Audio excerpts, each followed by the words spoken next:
जमुनानगर गांव के एक गरीब परिवार में दो बहनें, रूपा और दीपा रहती थीं।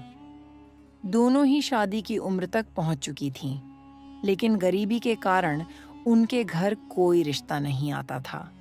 इस बात को लेकर उनके माता-पिता बहुत परेशान रहते थे। उनकी माँ ने कहा कि हमारे घर जो भी पहला रिश्ता आएगा, हम किसी भी हालत में उसे हाँ कर देंगे।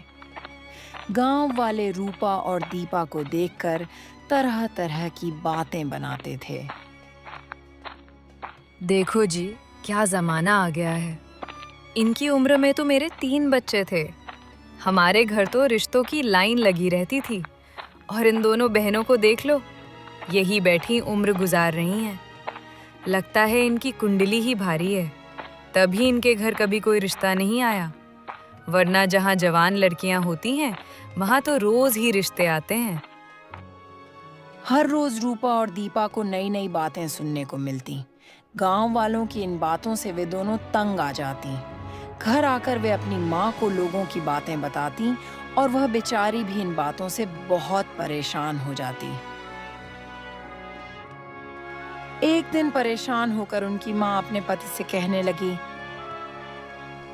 भगवान ही जाने हमारी बेटियों के भाग्य में क्या लिखा है। अब तो गांव वाले भी तरह तरह की बातें बनाने लगे हैं। न जाने कब कोई रिश्ता आएगा ताकि हम अपना फर्ज निभा सकें।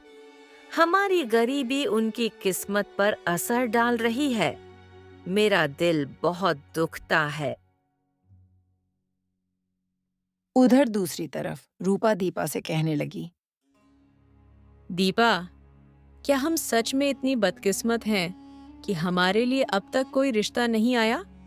देखो ना, लोग हमारे सामने कैसी कैसी बातें करते हैं।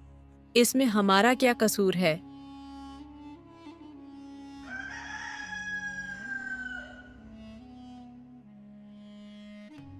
अगली सुबह उनकी पड़ोसन उनके घर आई और कहने लगी, लक्ष्मी, तुम्हारे घर के तो भाग्य खुल गए हैं। मैं एक रिश्ता लेकर आई हूँ, वो भी बहुत ही खाते पीते परिवार का। तुम देख लो, दोनों में से किसका ब्याह पहले करना है। अभी एक रिश्ता आया है, तुम देखना दूसरा भी जल्द ही आ जाएगा। तुम अपने दोनों फर्ज जल्दी पूरा कर दोगी। यह सुनकर लक्ष्मी बहुत खुश हो जाती है। रूपा और दीपा भी यह बात सुन लेती हैं। रूपा छोटी बहन थी। अमीर रिश्ते का नाम सुनकर उसके मन में लालच आ जाता है। वह सोचने लगती है कि रोज-रोज ऐसे रिश्ते नहीं आते। तो क्यों ना मैं दीपा की जगह यहाँ शादी कर लूं और इसी गरीबी से भी जान छुड़ा लूं। बहुत सहन कर लिया, अब और नहीं। वह अपनी माँ से कहने लगी, माँ, मैं यहीं शादी करूंगी। दीपा के लिए फिर कोई रिश्ता आ जाएगा। आप पड़ोस वाली मौसी को मेरे बारे में हाँ कह दीजिए। वैसे भी मैं इस गरीब जिंदगी से बहुत तंग आ चुकी हूँ। शुक्र है भगवान का कि कोई रिश्ता तो आया। रूपा, दीपा तुमसे बड़ी है, पहले उसी की बारी है। लोग क्या कहेंगे? बेटी, तुम्हारे लिए भी अच्छा रिश्ता आएगा। भगवान ने अगर उसके लिए यह रिश्ता भेजा है, तो जरूर तुम्हारे लिए भी अच्छा ही करेंगे। तुम थोड़ा सब्र करो। माँ, लोग तो पहले भी हमें देखकर तरह तरह की बातें बनाते थे, लेकिन मैंने कह दिया है कि यहाँ मेरी ही शादी होगी। आप मौसी को कह दें। दीपा बड़ी बहन थी। वह बहुत संस्कारी और सब्र वाली थी। वह अपनी छोटी बहन से बहुत प्यार करती थी। वह अपनी माँ से कहने लगी, माँ, क्या फर्क पड़ता है? पहले रूपा की शादी हो या मेरी? शादी तो दोनों की ही करनी है ना। आप पहले रूपा की शादी कर दें, मेरी बाद में हो जाएगी। आप मौसी को रूपा के लिए कह दें। दीपा बड़ी और अक्लमंद थी। वह अपनी माँ को समझाने लगी,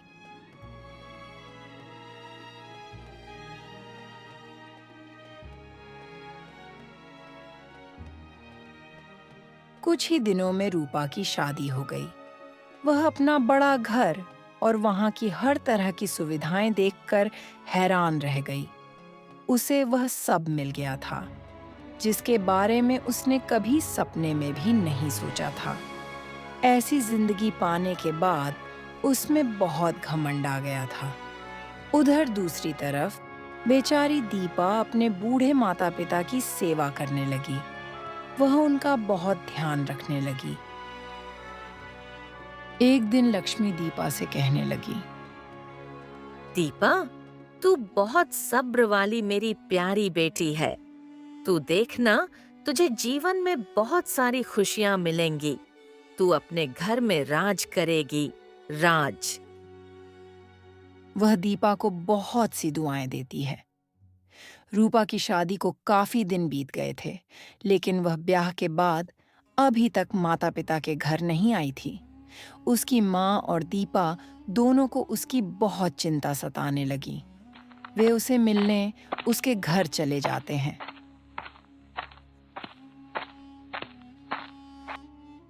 उन्हें देखकर रूपा का तो रंग ही उड़ जाता है।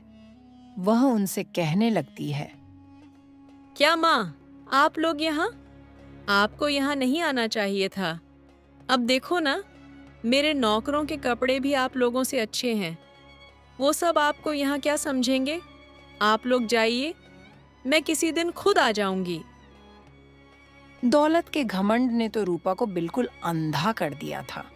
वह दौलत के नशे में यह भी भूल गई थी कि वह आखिर एक गरीब परिवार से आई है और उसका परिवार आज भी गरीब ही है। वह अपनी माँ बहन की चाहत देखने के बजाय उनकी गरीबी देखती है और उन्हें ताने देती है। उसके इस व्यवहार से दीपा और लक्ष्मी का दिल बहुत दुखता है। वे शर्म से वापस घर लौट जाती हैं।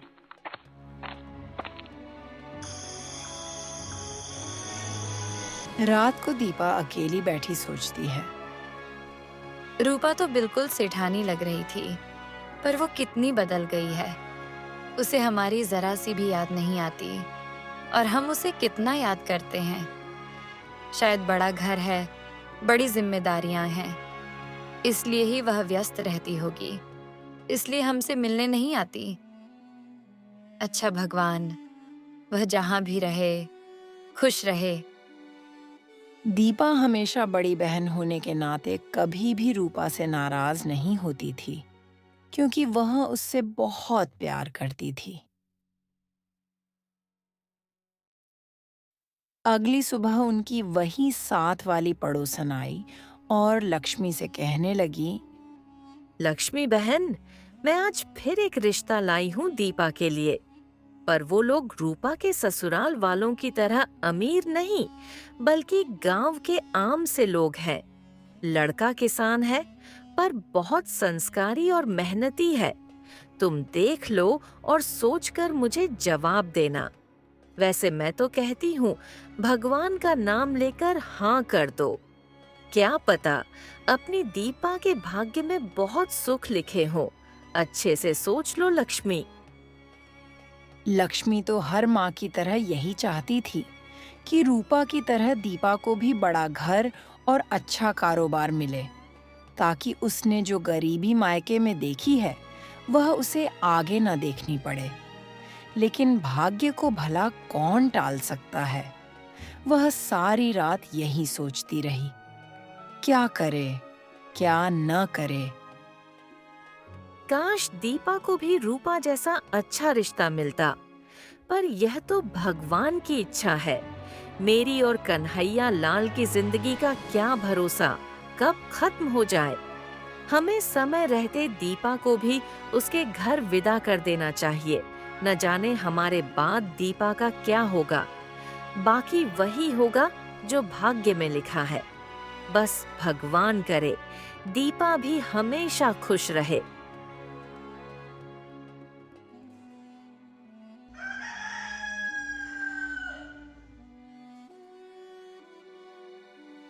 कुछ ही दिनों बाद दीपा की भी शादी हो जाती है, पर उसके भाग्य में गांव का एक कच्चा मकान आता है, जिसे उसके पति ने बहुत प्यार से सजाया था। वह मन ही मन भगवान का शुक्र अदा करती है और जीवन भर अपने भाग्य पर भरोसा करने का वादा करती है। वह सोचती है कि हालात जैसे भी हों, वह अपने पति का साथ कभी नहीं छोड़ेगी। दोनों बहनों की शादी को काफी साल बीत जाते हैं।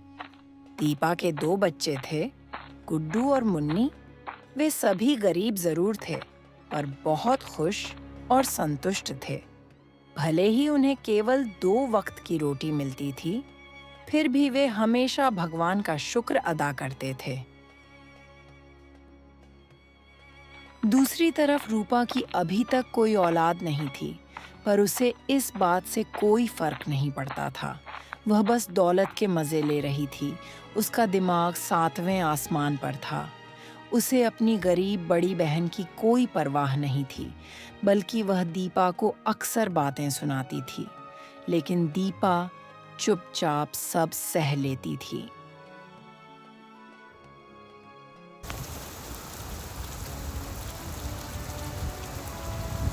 भगवान को भी पता नहीं क्या ही मंजूर था। इस साल बेमौसमी बारिशें शुरू हो जाती हैं। हर जगह पानी ही पानी भर जाता है। खेतों में, गलियों और सड़कों में पानी अब दीपा के घर तक आ जाता है। लोग बहुत ही ज्यादा परेशान थे, क्योंकि बारिशें रुक ही नहीं रही थीं और कच्चे घर पानी से भर गए थे। दीपा, पता नहीं बारिश कब रुकेगी। देखो, अब तो पानी घर के अंदर आ गया है। हमें चलना फिरना मुश्किल हो रहा है। थोड़ी देर में पानी और ऊपर तक आ जाएगा। हम क्या करेंगे? राम, मेरा ख्याल है हमें आज रात रूपा के घर चले जाना चाहिए। जैसे ही बारिश रुकेगी और घर से पानी बाहर निकलेगा, हम वापस आ जाएंगे। उसका पक्का घर है, उसे बारिश की कोई चिंता नहीं होती। वे सब तेज बारिश में रूपा के घर पहुंच जाते हैं। रूपा के घर जाकर वे उसे सारा हाल बताते हैं, तो रूपा आगे से कहती है, क्या दीपा, तुम सब मुंह उठाकर यहाँ आ गई हो? जरा मुझे देखो, क्या मैं कभी आई हूँ तुमसे मदद मांगने? वापस चली जाओ। दीपा, मेरा घर कोई धर्मशाला नहीं है कि मैं तुम सबको यहाँ आसरा देती फिरूं। सब गरीब परेशान हैं, तो क्या मैं सबको अपने घर ठहरा लूं? कभी खुद भी कुछ सोच लिया करो। वे तेज बारिश में ही वापस लौट आते हैं। दीपा बहुत ज्यादा बुझ जाती है। वह बड़ी उम्मीद से अपनी बहन के घर आसरा लेने गई थी, लेकिन घमंडी और संगदिल बहन ने उन्हें सहारा देने से इनकार कर दिया और तेज बारिश में आधी रात को ही वापस भेज दिया। वे बड़ी मुश्किल से अपनी झोपड़ी में रात गुजारते हैं और सुबह होने का इंतजार करते रहते हैं।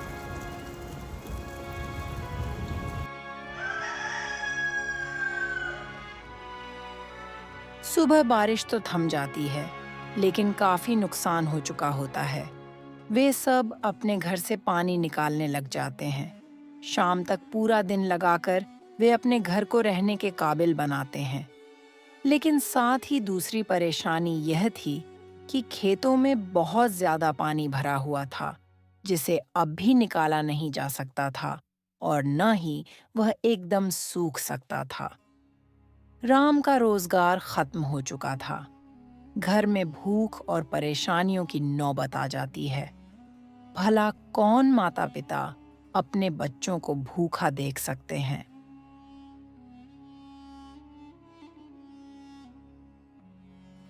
बच्चे 2 दिनों से भूखे थे। परेशान होकर दीपाराम से कहने लगी, राम, मुझसे अपने बच्चों की यह हालत देखी नहीं जा रही है। आप कुछ कीजिए, नहीं तो बच्चे बीमार हो जाएंगे। हाँ, तुम फिक्र मत करो, मैं कोई काम देखने ही जा रहा हूँ। यह कहकर राम काम की तलाश में घर से निकल पड़ता है। घर वाले शाम तक उसका इंतजार करते हैं।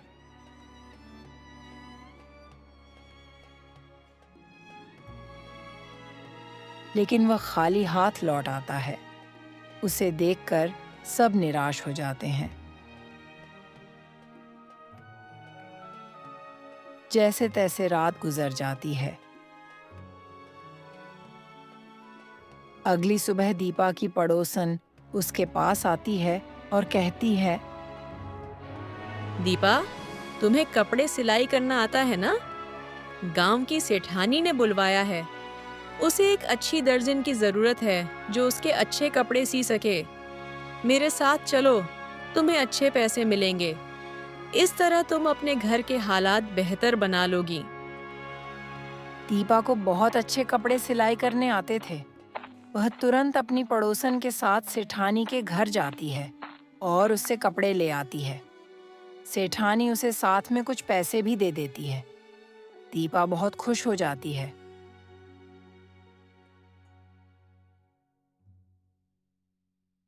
रास्ते से वह बच्चों के लिए खाने का सामान ले आती है। खाना देखकर बच्चे बहुत खुश हो जाते हैं। दीपा बहुत मेहनत से सेठानी की साड़ी तैयार करती है। सेठानी को वह साड़ी बहुत पसंद आती है। वह दीपा को और भी कपड़े और पैसे देती है। दूसरी तरफ राम को भी एक गोदाम में सामान संभालने की नौकरी मिल जाती है।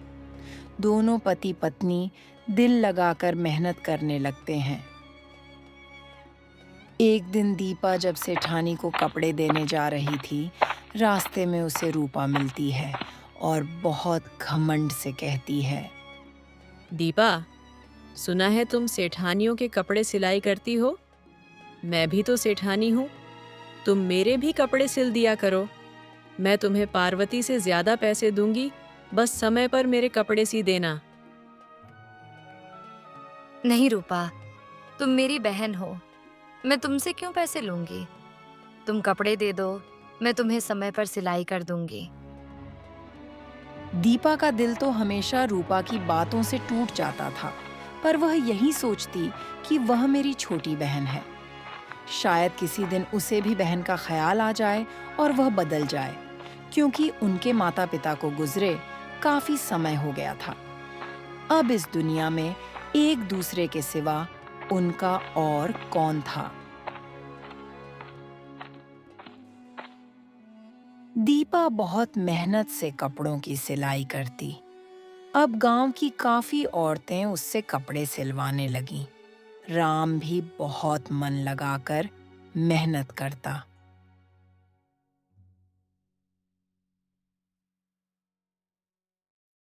कुछ ही सालों में उनके घर के हालात अच्छे हो जाते हैं।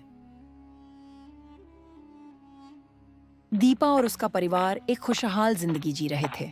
उसने जीवन में बहुत परेशानियां और आजमाइशें देखीं, मगर सब्र और हिम्मत के साथ सबका मुकाबला किया और मेहनत से अपने घर के हालात बदल लिए।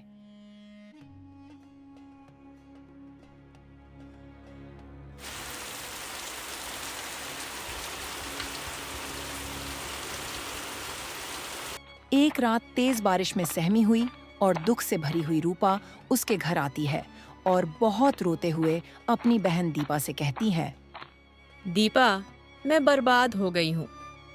मेरे पति ने औलाद न होने की वजह से दूसरी शादी कर ली और मुझे घर से निकाल दिया। दीपा, मुझे माफ कर दो मेरी बहन। मैंने हमेशा तुम्हारा दिल दुखाया, तुम्हें अपने से बहुत कमतर समझा। तुम्हारे दुख में कभी तुम्हारा साथ नहीं दिया। आज मेरे घमंड ने मुझे मुंह के बल आसमान से नीचे गिरा दिया है। अब मैं कहाँ जाऊंगी दीपा? हमारे माता पिता भी नहीं हैं। मैं कहाँ जाऊंगी? ऐसा मत कहो मेरी प्यारी बहन। मैंने हमेशा तुमसे बहुत मोहब्बत की है। तुम मेरी छोटी बहन हो। तुम्हें अपनी गलती का एहसास हो गया है, यही मेरे लिए काफी है। माता पिता नहीं है तो क्या हुआ, मैं जो हूं। दीपा, मेरे घर के दरवाजे हमेशा तुम्हारे लिए खुले हैं। तुम मेरे पास रहोगी मेरी बहन। पुरानी बातों को भूल जाओ। एक तेज बारिश की वह रात थी जब दीपा अपने परिवार के साथ रूपा के घर सहारा लेने आई थी। लेकिन रूपा ने अपनी मजबूर बहन को सहारा देने की बजाय घर से निकाल दिया और बहुत बेइज्जती की। और दूसरी तरफ आज एक तेज बारिश की रात थी। जब रूपा सहारा लेने दीपा के पास आई तो दीपा ने उसे माफ करके बड़ी बहन होने का कर्तव्य निभाया और उसे आश्रय दिया। यही था दोनों बहनों का भाग्य। एक गरीब थी, लेकिन दिल की साफ, बहुत हिम्मत वाली और मेहनती थी, जिसने कड़ी मेहनत से सफलता हासिल की।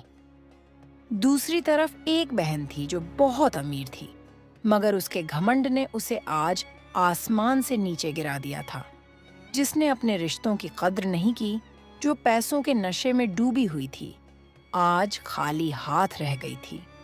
आज उसके पास न घर रहा, न पति रहा, न ही वह पैसा रहा जिसके बल पर वह इतराती फिरती थी। यही था दो बहनों का भाग्य। अगर हमारी कहानी अच्छी लगी है तो चैनल को लाइक, शेयर और सब्सक्राइब करें।